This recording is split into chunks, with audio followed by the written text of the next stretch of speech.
बुलेटिनच्या सुरुवातीला एक breaking news आपल्याकडे येते, ती म्हणजे सेना मनसे युतीच्या चर्चेला आता पूर्णविराम मिळालाय। शिवसेना निवडणूक आता एकटीच लढणार आहे। त्याचबरोबर कोणाशीही युती करणार नाही असं उद्धव ठाकरेंनी थोड्या वेळापूर्वी स्पष्ट केलंय।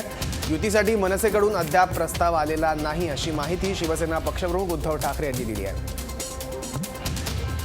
उद्धव ठाकरे यांनी शिवसेना मनसे युती संदर्भात नेमकं काय म्हटलंय ते आपण बघूया। या सगळ्या बातम्या आपल्याच माध्यमातून बघतोय। कोणाला आमच्याशी फ्रेंडली मॅच करायचे, कोणाला काय करायचे, कोणाला काय करायचंय। आम्ही मात्र पूर्ण ताकदीनिशी आता मैदानात उतरलेलो आहोत आणि संपूर्ण महाराष्ट्र भगवा केल्याशिवाय आम्ही राहणार। याबद्दल आणखी माहिती घेण्यासाठी आपला रिपोर्टर राहुल झोरी आता आपल्यासोबत। राहुल, आपण बघितलं भाजप आणि सेनेची युती तुटल्यानंतर कुठेतरी मनसे आणि शिवसेनेची युती होणार अशी चर्चा सुरू झाली। त्या दृष्टीने काही हालचाली सुद्धा सुरू झाल्या होत्या। बाळा नांदगावकर हे सुद्धा मातोश्रीवर गेले होते, पण आता या चर्चेला सुद्धा पूर्णविराम मिळालाय। काय सांगशील?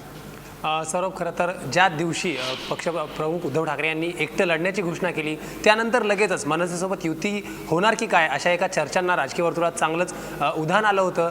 त्याच नेमकं पार्श्वभूमीवर मनसेचे जे नेते आहेत बाळा नांदगावकर यांनी देखील काल मातोश्रीवर एक भेट दिली। उद्धव ठाकरेंची त्यांची भेट झाली नाही, मात्र तरी देखील या चर्चांना पुन्हा एकदा वेग आला होता।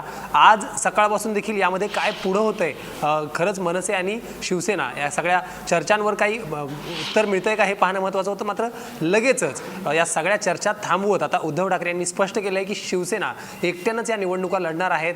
अद्याप मनसेकडून कुठलाही प्रस्ताव आलेला नाही हे देखील त्यांनी स्पष्ट केलेलं आहे। त्यामुळं मनसेकडून जर प्रस्ताव आला का तर पुन्हा एकदा शिवसेना याबाबत विचार करेल का हे देखील पाहणं महत्त्वाचं आहे। मनसेचा प्रस्ताव अद्याप पोहोचलेला नाही आहे, मात्र आत्ता सध्या तरी शिवसेना एकट्यानं ही निवडणूक लढेल हेच त्यांनी स्पष्ट केलेलं आहे। दुसरीकडे आज ज्या पद्धतीने चंद्रकांत पाटील यांनी सांगितलं की मैत्रीपूर्ण आमचे संबंध आहेत, त्यामुळे निवडणुकीनंतर देखील आम्ही एकत्र येऊ शकतो, त्याला उद्धव ठाकरे यांनी स्पष्टपणे उत्तर दिलंय।